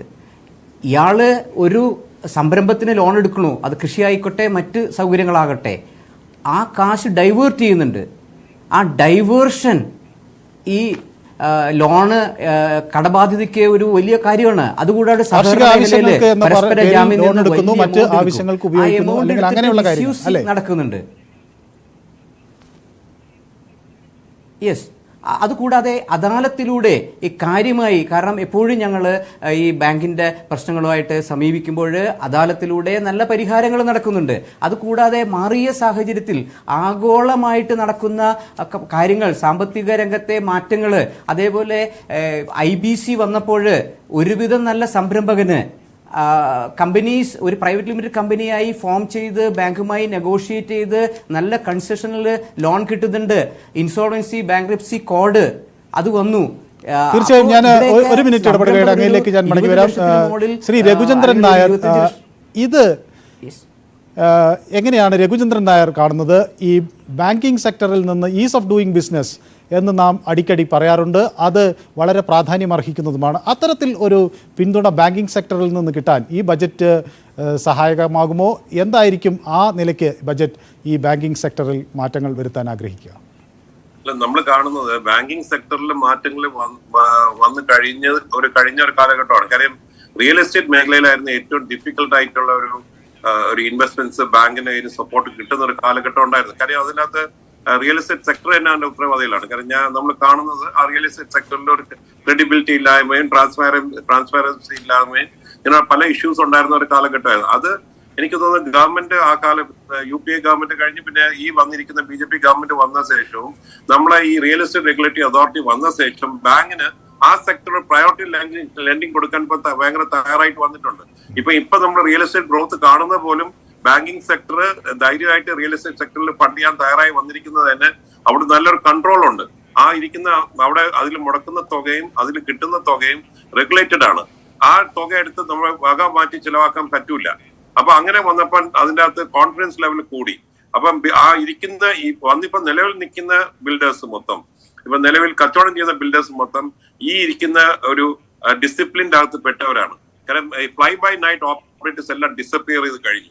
ഇപ്പൊ ഉള്ളവരൊക്കെ റിയൽ ഇൻവെസ്റ്റേഴ്സ് ഈ കച്ചവടത്തിൽ നിൽക്കാനും ഇതിനു വേണ്ടി പ്രവർത്തിക്കാനും ഇതേ റെസ്ട്രിക്ഷൻസിൽ നിന്ന് പ്രവർത്തിക്കാൻ തയ്യാറായി വന്നിരിക്കുന്ന ബിൽഡേഴ്സ് ആണ് വന്നിരിക്കുന്നത്. അപ്പൊ അങ്ങനെ വരുമ്പം ബാങ്ക് ഇപ്പൊ ഏറ്റവും നല്ല രീതിയിൽ നോക്കിക്കഴിഞ്ഞാൽ അവരുടെ ഫണ്ടിങ് മൊത്തം റിയൽ എസ്റ്റേറ്റ് സെക്ടറിൽ നന്നായി പോകുന്നുണ്ട്. അത് പ്രത്യേകിച്ച് ബോംബെ, ഡൽഹി, ബാക്കിയുള്ള ഗുജറാത്ത് ഇങ്ങനെയുള്ള സ്ഥലത്തുണ്ട്. കേരളത്തിലെ പൊതുവെ നമ്മൾ കോൺസർവേറ്റീവ് ബോറോവേഴ്സ് ആണ്. കാര്യം കേരളത്തിലുള്ള ആൾക്കാർ പൊതുവെ ഒരു കടമെടുക്കാൻ മടിക്കുന്ന ഒരു സിറ്റുവേഷനിലുള്ള ആൾക്കാരാണ് കൂടുതലും. പിന്നെ മാത്രമല്ല നമ്മളെ size of our loans are very small compare to the Bombay thing. നമ്മളിവിടെ എടുക്കുന്ന ലോൺ 5 കോടി അല്ലെങ്കിൽ 10 കോടി അല്ലാതെ അത് അപ്പുറം പോലെ അവിടെയൊക്കെ 1000-2000 ക്രോസ് വരുന്നതാണ്. അപ്പം റിയൽ എസ്റ്റേറ്റ് സെക്ടറിന്റെ അകത്ത് എനിക്ക് തോന്നുന്നത് തീർച്ചയായിട്ടും നേരത്തെ പറഞ്ഞ പോലെ GDP ഗ്രോത്ത് എന്ന് പറയുന്നത് റിച്ച് ഓഫ് പുവറിനൊന്നും ഇല്ല. GDPക്ക് അകത്തുള്ള ഗ്രോത്ത് വന്നിരിക്കുന്ന എല്ലാവരും കോൺട്രിബ്യൂട്ട് ചെയ്തിട്ടുള്ള ഗ്രോത്ത് ആണ്. അത് റിച്ച് ആയാലും പുവർ ആയാലും ഫാർമർ ആയാലും പുവർ ആയാലും എല്ലാവരും കോൺട്രിബ്യൂട്ട് ചെയ്തിട്ടുണ്ട്. ഇവിടെ വന്നിരിക്കുന്നതിന് വരേണ്ട കാര്യങ്ങൾ കുറച്ചുകൂടെ ഡിസ്പോസിബിൾ ഇൻകം ആൾക്കാരുടെ കയ്യിൽ വരുത്തുന്നത് ഗവൺമെന്റ് ഏറ്റവും വലിയൊരു ഇമ്പോർട്ടന്റ് കാര്യമാണ്. തീർച്ചയായും നമുക്ക് ഒരു ചെറിയ ഇടവേളയിലേക്ക് കൂടി നീങ്ങേണ്ടതുണ്ട്. അത് കഴിഞ്ഞ് നമുക്ക് ഇതിന്റെ ബാക്കി ഭാഗം ചർച്ച ചെയ്യാം. ഒരു ചെറിയ ഇടവേള.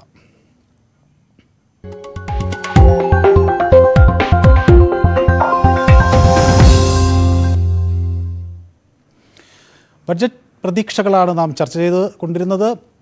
ചർച്ച തുടരുന്നു. ആദ്യം ശ്രീ ആദികേശവനിലേക്ക് പോകാം. ശ്രീ ആദികേശവൻ, നമുക്ക് സമയമധികമില്ല. നമ്മുടെ ചർച്ചയുടെ ഏറ്റവും അവസാന ഘട്ടത്തിലേക്ക് എത്തിയിരിക്കുന്നു. ഈ കാർഷിക മേഖലയിൽ എന്തു മാറ്റം വരുത്തണം, അല്ലെങ്കിൽ ഈ കടബാധിതനായ കർഷകനെയും അതുപോലെ ഈ ചെറുകിട ഇടത്തര വ്യാപാര സ്ഥാപനങ്ങൾ നടത്തുന്ന ആളുകളെയും സംരക്ഷിക്കാൻ എന്തു മാറ്റം വരുത്തണമെന്നാണ് അങ്ങ് കരുതുന്നത്?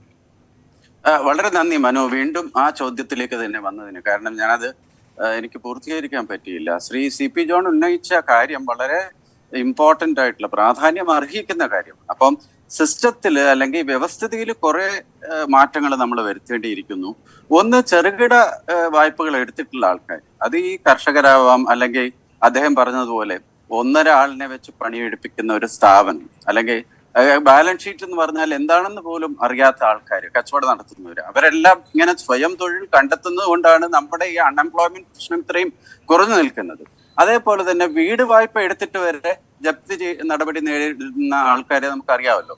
അപ്പൊ ഈ ചെറുകിട വായ്പ എടുത്തിട്ടുള്ള ആൾക്കാർക്ക് ഒരു കടാശ്വാസ പദ്ധതി, അത് വെയ്വറോ ഡെറ്റ് എഴുതിത്തള്ളലോ അല്ല, അതിനെ പുനഃക്രമീകരിക്കുക, അല്ലെങ്കിൽ അതിന്റെ വ്യവസ്ഥകളുടെ മാറ്റങ്ങൾ വരുത്തിക്കൊണ്ട് കുറെ അധികം കൂടി സമയം കൊടുക്കുക, ഇതൊക്കെ ചെയ്യാനുള്ള ഒരു ഫ്രെയിംവർക്ക് RBI തീർച്ചയായിട്ടും അല്ലെങ്കിൽ അധികാരികൾ കൊണ്ടുവരേണ്ടതാണ്. അതിൽ എനിക്ക് സംശയമേ ഇല്ല. ഇന്നത്തെ അവസ്ഥയിൽ എന്തെങ്കിലും മാറ്റം വരുത്തിയാൽ ആ കടം ഉടൻ തന്നെ കിട്ടാക്കടമായിട്ട് പ്രഖ്യാപിക്കണം. അതായത് ആദ്യം കൊടുത്ത വ്യവസ്ഥയിൽ നിന്നും കണ്ടീഷൻസിൽ നിന്നും എന്തെങ്കിലും ഒരു മാറ്റം വരുത്തിയാൽ ഉടൻ തന്നെ ആ കടം കിട്ടാക്കടമായിട്ട് പ്രഖ്യാപിക്കേണ്ടി വരും.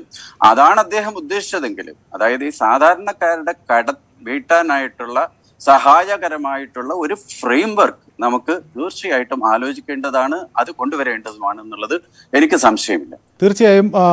മറ്റൊരു പ്രധാന കാര്യം, ഞാൻ ശ്രീ താപം ബാലകൃഷ്ണനിലേക്ക് പോവുകയാണ്. ഈ രണ്ട് മേഖലയ്ക്കും അപ്പുറത്ത് പരമ്പരാഗതമായി ഇന്ത്യയിൽ ഉണ്ടായിരുന്ന ചില തൊഴിൽ മേഖലകളുണ്ട്. അങ്ങ് അതുമായൊക്കെ ബന്ധപ്പെട്ട് തൊഴിലാളികളുമായി ബന്ധപ്പെട്ട് അത്തരം മേഖലയിലെ തൊഴിലാളികളുമൊക്കെയായി ബന്ധപ്പെട്ട് പ്രവർത്തിക്കുന്ന ഒരാൾ കൂടിയാണ്, പ്രത്യേകിച്ച് നെയ്ത്തും അത്തരം കാര്യങ്ങളൊക്കെ.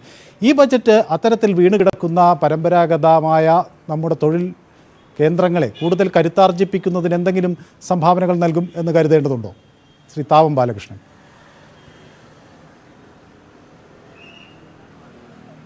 ഗവൺമെൻറ്റിൻ്റെ സമീപനം കഴിഞ്ഞ ബഡ്ജറ്റിലെല്ലാം നമുക്കത് വ്യക്തമാണ്.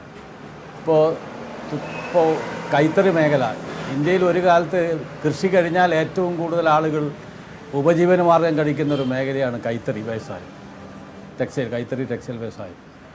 അതിന്ന് തകർന്ന് തരിപ്പണമായിരിക്കുകയാണ്.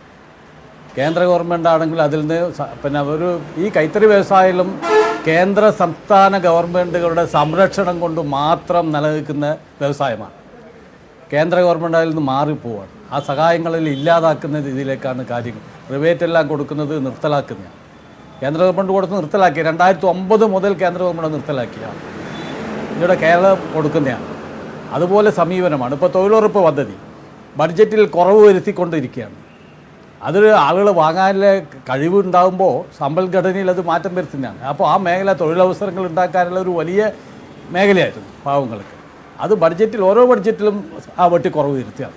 ശ്രീ താവം ബാലകൃഷ്ണൻ, ഞാൻ സമയക്കുറവ് കൊണ്ട് ഇടപെടുകയാണ്. അങ്ങ് വലിയ വിമർശനങ്ങളാണ് ഉന്നയിക്കുന്നത്. ഒരുപക്ഷെ ശ്രീമതി വിനീതയ്ക്ക് അതിനൊരു മറുപടി പറയാനുണ്ടാകും. പക്ഷേ ചെറിയ സമയം മാത്രമേ നമുക്കുള്ളൂ. അപ്പോൾ CP ജോണിലേക്ക് ഞാൻ വരാം.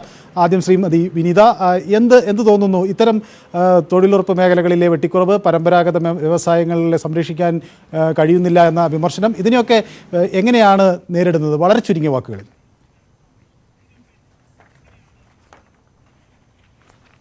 അല്ല, എനിക്ക് പറയാനുള്ളത് 2-3 കാര്യങ്ങളുണ്ട്. അത് സമയം തരണം. നമ്മുടെ പോവർട്ടി ലെവൽസ് 2005-24 ഇതുവരെ ഉള്ളത് കുറവ് 41 crore ആൾക്കാരാണ് പോവർട്ടിന്ന് മാറിയിരിക്കുന്നത്. Multi dimensional poverty index UN പ്രകാരം. സെയിം ടൈം അൺഎംപ്ലോയ്മെന്റ് റേറ്റും 8.3% കുറച്ചിരിക്കുകയാണ് ഈ പ്രാവശ്യം. Unemployment rate has also fallen down. EPFO റോൾസിലും ഇൻക്രീസ് ആണ് ഉണ്ടായിരിക്കുന്നത്. EPFO റോൾസിൽ യൂത്തിന്റെ പാർട്ടിസിപ്പേഷൻ ആണ് കൂടുതൽ കാണുന്നത്. Similarly rural labour, female labour participation റേറ്റും കൂടിയിരിക്കുകയാണത്. സോ ഓൾ ദീസ് ഈ ഒക്കെ സ്റ്റാറ്റിസ്റ്റിക്സ് കാണിക്കുന്നത് നമ്മൾ താഴെത്തട്ടുന്ന മുകളിൽ വരെ ഇല്ലേ, we are taking care of balanced എക്കോണമിയാണ്. Poorest of the poor to the private sector and the corporates. You have to take the economy in a holistic view. That is the point that the economy we will be stating tomorrow. And Manrega reduction, as far as Manrega reduction is concerned, that is like oru free labor aanu nammal kodukkunathu. But Manrega demand pragaraanu nammal subsidies kodukkunathu Manrega la. But at the same time, subsidized employment, adinu nammal maariittu nammal oru enterprise economy lotte maaranam. Adana ee government inde oru philosophy. Appo small and medium enterprises ne kurichu parayanengil ipo parnu kore panelists parnu karanam idine kurichu enike samsarikkanam, because njan aa മിനിസ്ട്രിയിൽ work ചെയ്ത ഒരാളാണ്, ഒരു mission lead ചെയ്ത ഒരാളാണ്. അപ്പോൾ നമ്മൾ ഇപ്പോൾ കൊണ്ടുവരുന്നത് മാറ്റങ്ങൾ അതിൽ സ്മോൾ ആൻഡ് മീഡിയം ബിസിനസ്സിൽ ഇപ്പോൾ CP ജോൺ പറഞ്ഞ പോലെ അവരുടെ ബാലൻസ് ഷീറ്റ്സിന് അവർക്ക് സഹായം കൊടുക്കാനായിട്ടും അതിനു വേണ്ടിയിട്ടും നമ്മൾ സഹായം നൽകിയിട്ട്, എക്സ്റ്റേണൽ ഏജൻസീസ് സഹായം നൽകിയിട്ട് അവരുടെ ബാലൻസ് ഷീറ്റ്സ് ഉണ്ടാക്കാൻ വേണ്ടിയിട്ട് സപ്പോർട്ട് കൊടുക്കുന്നുണ്ട് MSMEസിന്.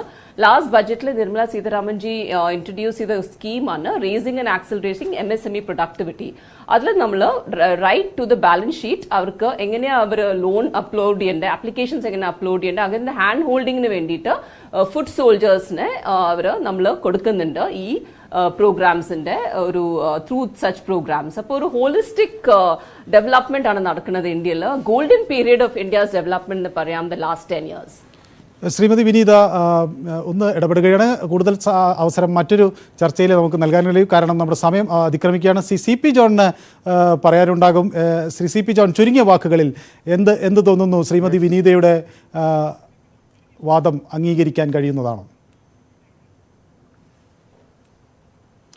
യെസ്, ഞാനിപ്പോൾ ആദികേശവൻ പറഞ്ഞത് എനിക്ക് യോജിക്കാവുന്നൊരു കാര്യം തന്നെയാണ്. കാരണം ഈവൻ അത് ഞങ്ങൾ തമ്മിൽ ഒരു തർക്കമേ ഉള്ളൂ. ബ്ലാങ്കറ്റായിട്ട് കൊടുക്കണോ കേസ് ബൈ കേസായിട്ട് കൊടുക്കണോ എന്നുള്ളത് മാത്രമേ ഉള്ളൂ. തീർച്ചയായിട്ടും കേസ് ബൈ കേസായിട്ട് ഞാൻ ആവശ്യപ്പെട്ടത്, ഞാനതിനു വേണ്ടി സമരം ചെയ്ത ഒരാളുമാണ്. അതായത് കോവിഡ് ദുരന്ത നിവാരണ കമ്മീഷൻ എന്നാണ് ഇതിന് പേരിട്ടത്. അല്ലെങ്കിൽ ഒരു ഡിസ്ട്രസ് മാറ്റാനുള്ള ഒരു കമ്മീഷൻ വെച്ചിട്ട് അതിൽ അപ്ലൈ ചെയ്തിട്ടുള്ളവർക്ക് കൊടുത്താൽ മതി എന്ന് പറഞ്ഞാൽ പോലും എനിക്ക് വിരോധമില്ല. അത് റീഡൂ ചെയ്യണമെന്ന് മാത്രമേ ഉള്ളൂ. അതുപോലെ തന്നെ സിവിൽ റേറ്റിംഗ് എന്ന് പറഞ്ഞിട്ട്, സിവിൽ റേറ്റിംഗ് ഒരു കണക്കിന് നല്ലതാണെന്ന് നമുക്ക് തോന്നും. കാരണം എല്ലാവരും ലോൺ അടയ്ക്കാനായിട്ട് ഉത്സാഹിക്കുക, അവരുടെ റേറ്റിംഗ് പോകാതിരിക്കാൻ. പക്ഷേ ഈ റേറ്റിംഗ് പോയ ആളോട് വീണ്ടും ലോൺ എടുക്കാൻ പറഞ്ഞാൽ എടുക്കാനും പറ്റില്ല. അപ്പോൾ അതുകൊണ്ടാണ് ഞാൻ പറഞ്ഞത്, MSME ബാലൻസ് ഷീറ്റ് പോലെ തന്നെ നേരത്തെ ഇവിടെ ദാവോസിൽ ഉള്ള ചീഫ് എക്കണോമിസ്റ്റുകൾ അവർ ഒരു വർക്കിംഗ് ക്ലാസ്സിന് വേണ്ടി നിൽക്കുന്നവരല്ല, അവർ ക്യാപിറ്റലിസ്റ്റ് ക്ലാസ്സിന് വേണ്ടി നിൽക്കുന്നവരാണ്. അവർ തന്നെ പറഞ്ഞു ഹൗസ് ഹോൾഡ് ബാലൻസ് ഷീറ്റ്, ആ ഹൗസ് ഹോൾഡ് ബാലൻസ് ഷീറ്റിൻ്റെ സ്റ്റഡീസ് വേണം. ആ സ്റ്റഡീസ് നടത്തിക്കൊണ്ട്, അല്ലാതെ അവരൊക്കെ എങ്ങനെയെങ്കിലും ആയിക്കോട്ടെ, നമ്മൾ എന്തെങ്കിലും ചെറിയ ചെറിയ കാര്യം ചെയ്താൽ കൊണ്ട് കാര്യമില്ല. വളരെ നന്ദി ശ്രീ CP ജോൺ. സമയക്കുറവ് കൊണ്ടാണ് ഞാൻ ഇടപെടുന്നത്. ഒരു വാക്ക്, ഒരേ ഒരു വരിയിൽ അതിന് മറുപടി പറയാം. ശ്രീ ആദികേശ്വരൻ കൈ ഉയർത്തിക്കൊണ്ട് മാത്രം. ഇല്ല, ഞാൻ അതിനെ സപ്പോർട്ട് സപ്പോർട്ട് ഏതായാലും തർക്കം പര്യവസാനിച്ചിരിക്കുന്നു. കൂട്ടായ അല്ലെങ്കിൽ വലിയ തോതിലുള്ള കടം എഴുതിത്തള്ളലില്ലെങ്കിലും കേസ് ബൈ കേസായി കടങ്ങൾ എഴുതിത്തള്ളി സാധാരണക്കാരന് കരുത്തുപകരണം എന്ന കാര്യത്തിൽ CP ജോണും ആദികേശവനും ഒക്കെ ഒരേ നിലപാട് തന്നെ. ഏതായാലും സാധാരണക്കാരനും ഒപ്പം താഴെത്തട്ടിലുള്ള ആൾക്കും എല്ലാവർക്കും ആവശ്യമാകുന്ന സാമ്പത്തിക മുന്നേറ്റം നടത്താനുള്ള ഊർജം പകരുന്ന ഒരു ബഡ്ജറ്റായിരിക്കും ശ്രീ നിർമ്മലാ സീതാരാമൻ നാളെ പാർലമെൻറ്റിൽ അവതരിപ്പിക്കുക എന്ന് പ്രതീക്ഷിക്കാം. ഈ ചർച്ച ഇവിടെ സമാപിക്കുന്നു. അതിഥികൾക്കെല്ലാം നന്ദി.